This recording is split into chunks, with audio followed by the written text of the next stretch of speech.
Bonjour, je vais vous montrer comment faire de délicieuses chouquettes.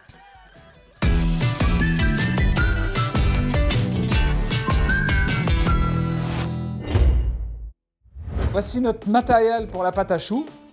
Plaque à induction, la casserole, le fouet très important, la passoire pour tamiser la farine, une ou deux petites spatules en fonction de vos aptitudes et la poche avec la douille pour pouvoir faire nos jolies petites chouquettes.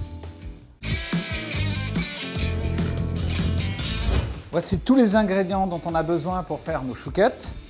Le sucre, le beurre, le lait, l'eau, la farine, une petite pincée de sel, la crème fraîche, les œufs et puis le sucre grain pour les garnir sur le dessus. On démarre donc la fabrication de la pâte à choux. On va mettre tout ce qui est liquide au démarrage, donc l'eau, le lait, le beurre, alors il est déjà mou mais on va le faire fondre, le sucre, on va porter tout ça à ébullition et on met un petit peu de sel pour déjà éviter que la pâte à choux ramollisse trop vite et en plus bien sûr ça lui donne un peu de goût. Ça va améliorer la conservation, vous voyez c'est des petites techniques qui sont simples pour améliorer le produit, pour pas qu'il devienne mou trop rapidement. Voilà. Je vais faire fondre ça tranquillement. Ce qu'on peut faire pendant que ça commence à bouillir, c'est, pour ne pas perdre de temps, vous pouvez tamiser votre farine. Ça évite surtout d'avoir des grumeaux dans la pâte à choux, c'est très important. Une fois que ça bout, vous voyez, ça commence à monter, on va prendre la farine et on va mettre notre farine tamisée dedans. Alors il faut être assez rapide quand même, il ne faut pas laisser brûler la farine. Et après, ce qu'on va faire, c'est qu'on va prendre la spatule et on va commencer à bien mélanger. Regardez. Et alors on va la dessécher. C'est ça le but, c'est vraiment de la dessécher. Il faut que tout soit bien mélangé. Il faut qu'il n'y ait plus de rebord, il faut qu'il n'y ait plus de farine qui traîne sur les rebords. Plus rien.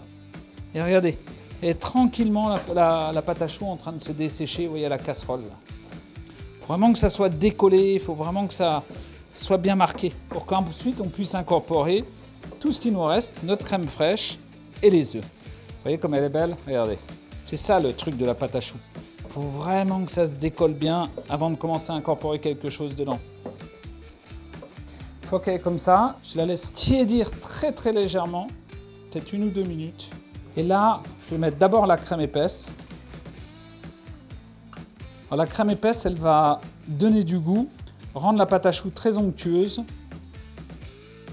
Vous savez, c'est riche la crème fraîche, donc elle va nous permettre d'avoir des chouquettes qui se conservent mieux et qui sont bien meilleures. Voilà, vous voyez, quand la crème fraîche est bien prise, je vais commencer à mettre les œufs. Alors on peut commencer avec un œuf. Alors, vous voyez, la pâte à choux est encore chaude, hein. J'ai juste laissé tiédir 2 minutes et puis j'ai incorporé les ingrédients. Et sinon, il ne rentre pas, hein. Si vous attendez que ça soit froid, c'est fini. Voilà, vous voyez, ça prend bien, donc là, je vais pouvoir mettre le reste de mes œufs.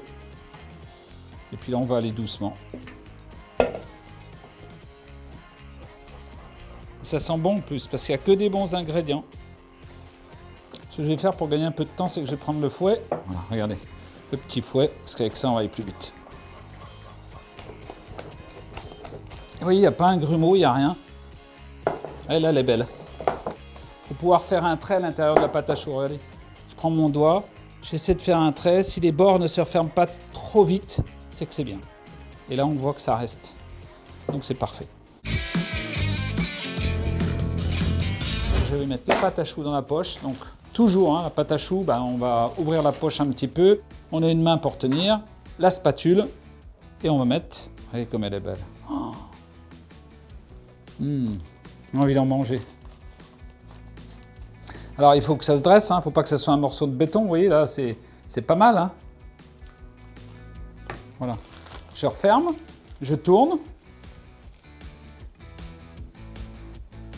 Et là, je vais dresser.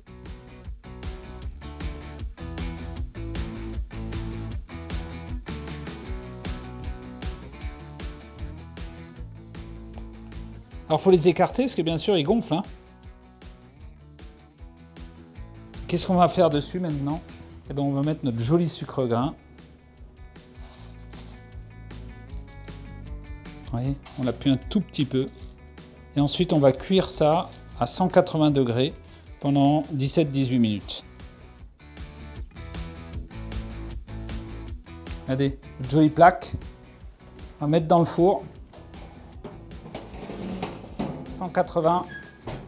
Et on va surveiller la cuisson.